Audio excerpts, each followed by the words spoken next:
How to change Temu app order. The very first thing you want to make sure that the application Temu is already installed on a device. If not, head over to your app store and then install it.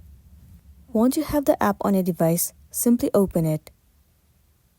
Enter a login credential as in your email address and the password, and then log into a specific account. Once you have been logged in, it will be landing you on this home page.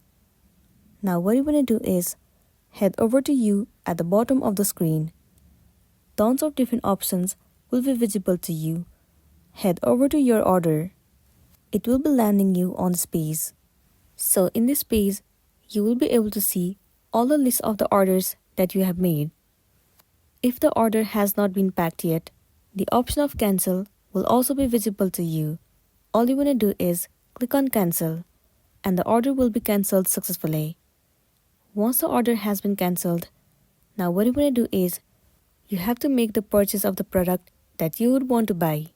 Simply order the product that you would want to buy and then you'll be good to go. So that's all for today, and this is simply how you can change Temu app order. Make sure to smash the like button and consider subscribing if you found this video helpful. We'll see you in the next one.